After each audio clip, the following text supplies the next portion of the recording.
তো first of all সৈকত কেমন আছো? আমি ভালো আছি। আবার তোমার সাথে দেখা হচ্ছে সেকেন্ড ডে।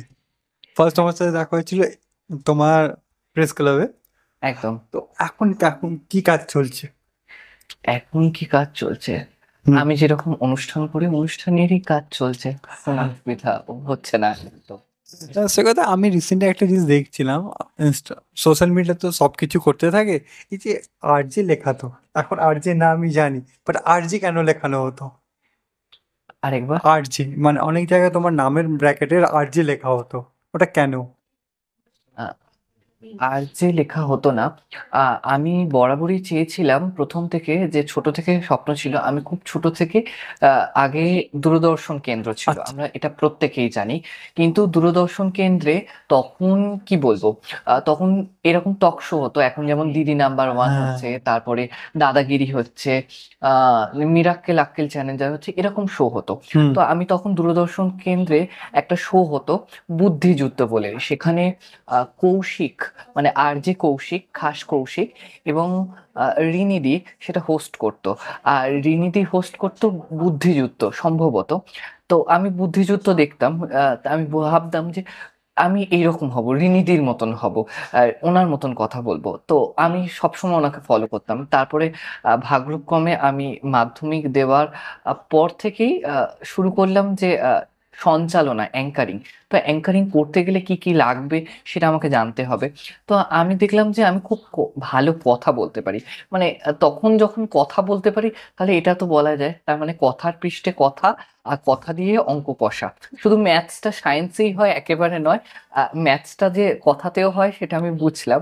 তো এরও সলভ আছে। তো করলাম, তখন শেখা শুরু করলাম।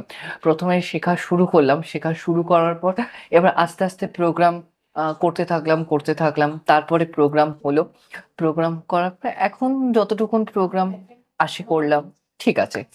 তো এখন অ্যাঙ্কারিং করছো যতটা আমি দেখলাম। তো এই যে জার্নি তোমার অ্যাঙ্কারিং এর কত বছর থেকে? আ এটা আমার সঞ্চালনার জগতে মোটামুটি ১১ বছর হয়ে গেল। মানে ভালোই লম্বা। ভালোই লম্বা।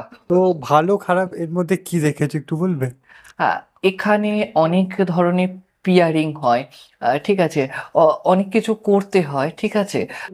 তো অর্গানাইজারদের বলতে হয়, আমাদের এখানে কাজ করতে গেলে অনেক রকম বাধা বিপত্তি আসে।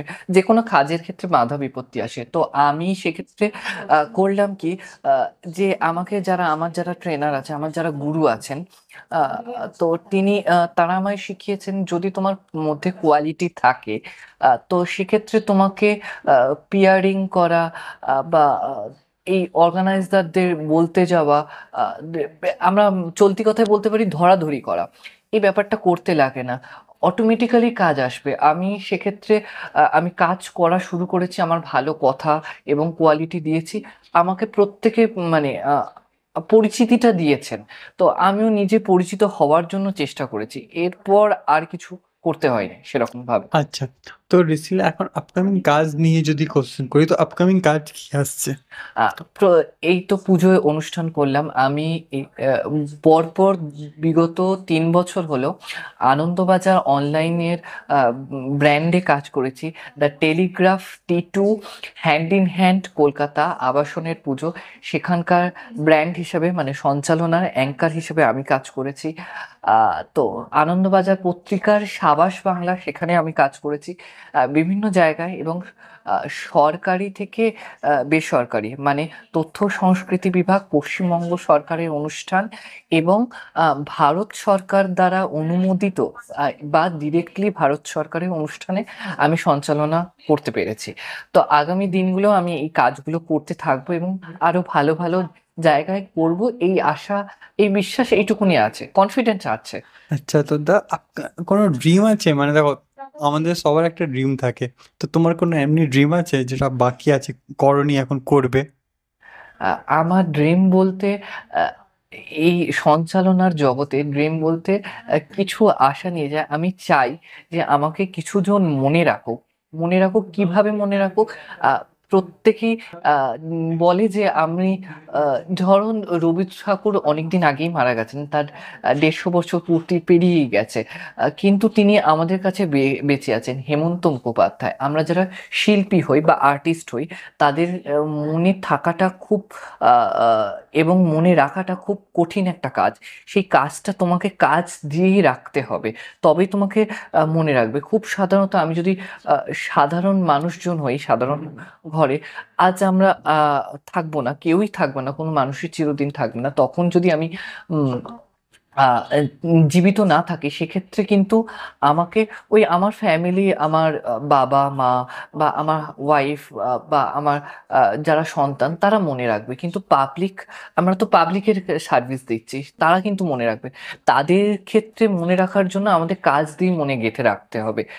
সেই বিশ্বাসটা আমি করি। সেই জন্য সবসময় চাই আর্টিস্ট হিসাবে সকলে মানুষের মনে গেঁথে থাকা বা গাঁথিয়ে রাখা, ১ নাম্বার। এবং ২ নাম্বার হচ্ছে এই যে অনেক ধরনের পুরস্কার দেওয়া হয়, আমি একটু পুরস্কার পেতে ভালোবাসি। লোকে ভালোবাসা পেতে ভালোবাসে এবং দিতে ভালোবাসে। আমি পুরস্কার পেতে ভালোবাসি আর দিতেও ভালোবাসি। এইটা আমার মধ্যে আছে। তো পশ্চিমবঙ্গ সরকারের আ বঙ্গভূষণ বা বঙ্গবিভূষণ বা ভারত সরকারের পদ্মভূষণ বা পদ্মশ্রী, এগুলো পাবো কিনা জানি না। তবে চেষ্টা আমি চালিয়ে যেতে রাজি আছি। তার বাহ! জন্য পরিশ্রম লাগে, তার জন্য ধৈর্য লাগে, তার জন্য অনেক কিছু লাগে, সেগুলো করতে হয়। আচ্ছা। তো আমি একটা কোশ্চেন করছি ডিএস প্রোডাকশন নিয়ে। রিসেন্টলি তুমি হচ্ছে টিমে কাজ করছো। তো ডিএস প্রোডাকশনকে এক ওয়ার্ডে কি বলবে? আরেকবার। ডি আম তুমি তো রিসেন্টলি ডিএস প্রোডাকশনের সাথে কাজ করছো। তো ওয়ান ওয়ার্ডে কি বলবে? হ্যাঁ, ডিএস প্রোডাকশন, ডিএস প্রোডাকশন তো ডাবল স্পিড। এটা একটা মহিলা দ্বারা পরিচালিত প্রোডাকশন হাউস। আমরা সকলেই জানি, মানে যারা এই ফিল্ডে কাজ করি, আহ, আমরা যারা কাজ করি তারা বলি প্রফেশন। যারা একটু কাজ আহ, সবে শুরু করেছে, ঠিক আছে, আমি একটা ক্যাপশন দিয়ে বলে রাখি, আমরা যারা আহ, এই প্রফেশনের সঙ্গে যুক্ত, তারা বলি হচ্ছে মঞ্চে ওঠা আর অভিনয়ে নামা। এই যে নামা ওঠা ব্যাপারটা, আজও আমি এর মানে বুঝলাম না, কিন্তু আমি যেটা বলি এই প্রফেশনে নামা। আর এই প্রফেশনে নামা, আমি এক্ষেত্রেও বলছি এই প্রফেশনটাকে ভালোবাসা, এইটা বলতে পারি। লাইন শব্দটা অনেকেই ইউজ করে থাকি। লাইন কিন্তু ট্রেনের হয়, ট্রামের হয়, বাকি কোথাও লাইন হয় না। তো এই লাইন বলে কোনো শব্দ নেই, আমি এটা রেকটিফাই করি, প্রত্যেকের কাছেই বলি। আর যখন মহিলা দ্বারা প্রোডাকশন হাউস, কখন কোনো প্ররোচনার এখানে শিকার হতে হয় না। যেরকম কাজ পেতে গেলে আমাকে কম্প্রোমাইজ করতে হয়, স্যাক্রিফাইস করতে হয়, সেগুলো কিন্তু একেবারে করতে হয় না, কারণ মহিলা দ্বারা পরিচালিত। এখানে একজন মহিলাই আছে, আমরা তাকে সাপোর্ট দিচ্ছি।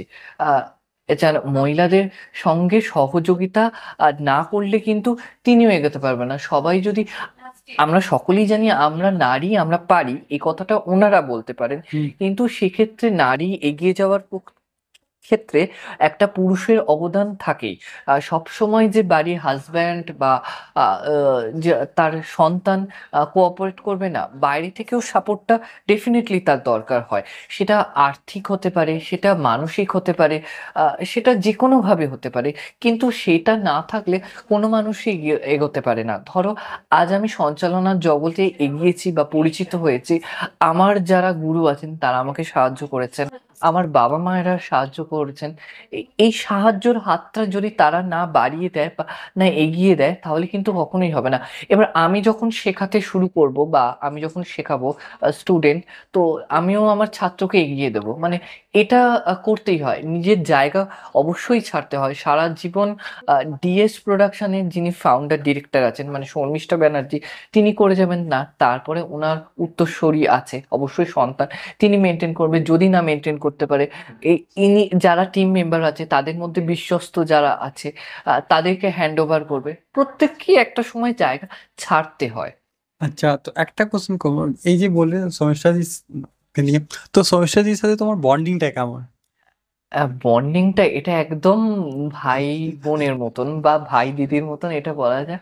মানে আমার যখনই কথা হয় তখনই আমি দিদিকে ফোন করি, আর দিদির যখন কথা হয় তখন আপনাদের 12টা 1টা এটা কোনো ব্যাপার নয়। আবার ভোরবেলা, মানে আমি তো ভোরবেলা উঠি, ভোরবেলা উঠে আগেই ফোন করে দিই যে আগে কি করতে হবে বা কি করবে। তো এমন তোমাদের মধ্যে সব থেকে বেশি তাড়াতাড়ি রেগে যায় কে? আমাদের মধ্যে তাড়াতাড়ি আমরা দুজনেই রাগী মানুষ একেবারে নই। আহ, এইটা একটা আমাদের বন্ডিং এর জায়গা। এবং আমি একটু কাজের দিকে পারফেক্ট। এইটা যদি না হয় তখন কাউ কাউটা আমিই বেশি করি দিদির ওপর, দিদি কাউ কাউটা করতে পারে না। আচ্ছা আমি কিন্তু কাজে খুব পারফেক্ট। এই আচ্ছা। পারফেক্টটা হওয়ার জন্য ঠিক যতখানি চেষ্টা করতে হয় আমি ততখানিই করি। মানে ধরো এক্সাম্পল হিসেবে দিতে পারি যে টাইম সম্পর্কে, 3টে মানে 3টেই হবে, 3টে বেজে 1 হবে না। সেটা কাজের জায়গা আমি খুব পারফেক্ট। এই জিনিসটা আমি দেখলাম, আজকেও দেখলাম। যেই হোক, তো যারা নিউ কামার, অনেকজন হয় যে কাউকে দেখে অ্যাঙ্কার হতে চায়, যে তোমাকে দেখে যারা নিউ কামার আসতে চায় ওদেরকে কি বলবে? ওদেরকে বলবো অ্যাঙ্কারিং করতে গেলে প্রথমত তোমাদেরকে কথাটা শুধু বলতে পারি এমনটা নয়, কথা বলার জন্য যে স্পিরিট গুলো লাগে, পড়াশোনা, ঠিক আছে, মানুষের সাথে মেলামেশা, কথোপকথন, ঠিক আছে, তারপরে এইগুলো তো লাগবে। এইগুলো না রাখলে অ্যাঙ্কারিংটা হবে না। আর অ্যাঙ্কারিং করতে গেলে ঠিক আছে, নিজস্বতা দরকার। আমি অনুসরণ করি। প্রথম প্রথম আমি অনুকরণ করতাম, অনুকরণের পর তারপরে অনুসরণ শুরু করলাম, যে আমি একটা টাইপ হয়ে যাচ্ছি। আমি টাইপটাকে ভেঙে আমার নিজস্বতা তৈরি করতে হবে। সেক্ষেত্রে আমি সেটা করলাম। করার পর যে হ্যাঁ, ওদের মতন আমাকেও হতে হবে এইটা আমি ধারণা করলাম। তা ওদের মতন হতে গেলে যা ধৈর্য লাগে, পড়াশোনা লাগে, আহ অনুষ্ঠান করতে লাগে, মেলামেশা লাগে, এগুলো সবই করতাম, এখনো করি, স্টিল নাও। আচ্ছা, তো সে কথা একটা কোশ্চেন করবো, কেমন লাগলো আড্ডাটা আজকে? আড্ডাটা খুবই ভালো লাগলো। অবশ্যই ভালো লেগেছে বলে অবশ্যই আসা, নয়তো আমি চট করে এখন কোথাও যেতে চাই না।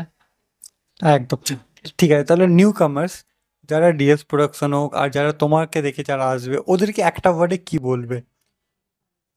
ওদেরকে একটা ওয়ার্ডে কি বলতে পারি আমি সেটা জানি না।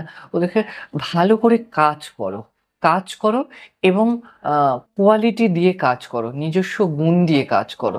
তাতেই মনে হয় কারোর কাছে যাতায়াত বা কাউকে পিয়ারিং এগুলো করার কোনো প্রয়োজন নেই। ওয়াও ওয়াও, সৈকদা খুব ভালো লাগলো, খুব তাড়াতাড়ি দেখা হচ্ছে। Thank you. ওয়েলকাম।